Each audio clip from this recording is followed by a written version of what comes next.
Welcome. Today we're going to be talking about the very basics of Adobe Flash's layout, kind of an introduction to the program itself. One thing to know about Flash used to be under Macromedia until Adobe bought them out and incorporated it into Adobe's popular and powerful Creative Suite 3, which brings a lot of elements into it. It's Adobe Illustrator, InDesign, Photoshop, Dreamweaver, Flash. There are other internet website tools from Adobe as well that will incorporate, that will work really well between the two, or between the programs, which we'll find later on works out really well when you're transferring things back and forth. Let's go ahead and open up the program, take a look. You'll find that this very opening window gives you some options to create some things. They have some templates for different devices, action scripts, and some recent items and stuff like that. We're going to open up a Flash file, ActionScript 2.0. It doesn't really at this point, actually. You can either, at any point, we're just going to look at the general layout. ActionScript really doesn't matter until we start getting into the ActionScript coding, which is something we're not going to even touch today. So, here we have the basic Flash layout. We'll kind of start from the top and go down. Up at the top, we have our main tool, menu bars.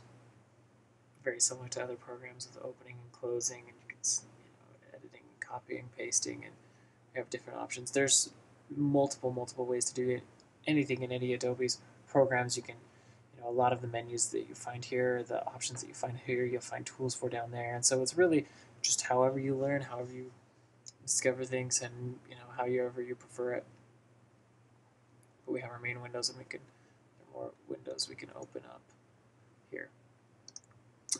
The next most important thing is probably our timeline that's up here, right underneath the main menu. Flash works with time. A lot like a video editing program, you actually have your timeline with frames and keyframes.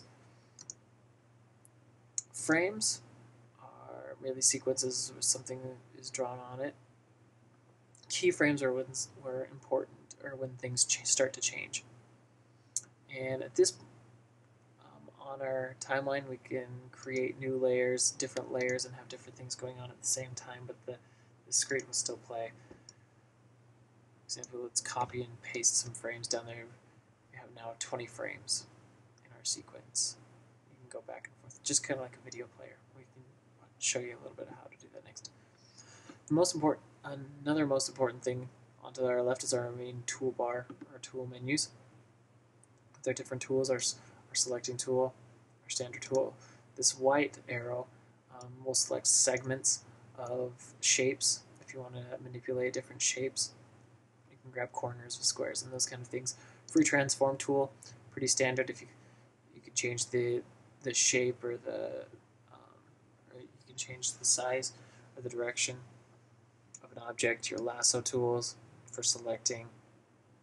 Pens, typing, your standard drawing tools, your line tools, your ink bottles, and if you rest your arrow over it, you can actually get a small description, and your colors, your stroke color and your fill color. For animation, one important thing to know about Flash is that it's a vector-based drawing program, not a pixel. And if you know what that means, is pixels are the little dots that make up pictures or other objects that you draw in other places. But vector is actually created with mathematical formulas. So if you zoom into these shapes that you create in Flash, as far as you want, you'll never see a dot, you'll never see a pixel. That's the sign of a vector graphic program. Over here on the right, we have our library, and that's when you start importing elements and start creating shapes and things like that. You'll start to fill up elements in your library. There's all sorts of windows that you can turn on and off your swatches. You have some of the same toolbars as for your scripts for when you're drawing and those kind of things. Alignments, you can get different your alignment palettes and things like that. I suggest that you just open up different ones, and just to see how it goes. And you can play around with these as much as you want.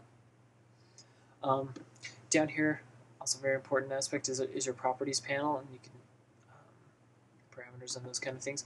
If you select on an object, your properties panel down here will change. It'll tell you if it's a shape or if it's a picture, a graphic, a video, those kind of things, and it'll give you the attributes associated with it.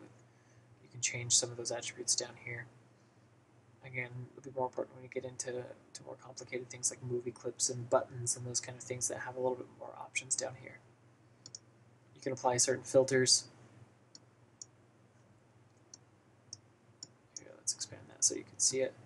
There's some filters that we can apply. We can get into that a little bit later as well.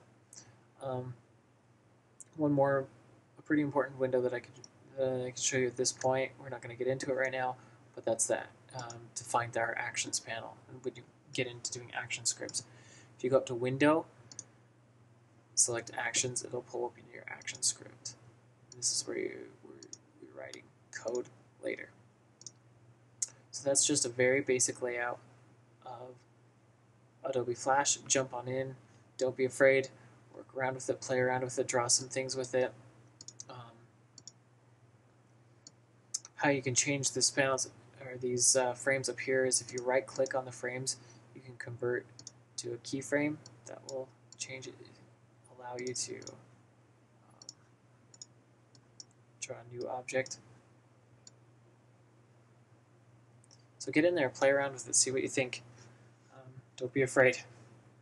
So I hope you enjoyed this tutorial. For this, more information, check out www.freeadobeflashtutorials.com, or I'd love to hear your comments or questions at freeadobeflashtutorials@gmail.com. Thank you very much.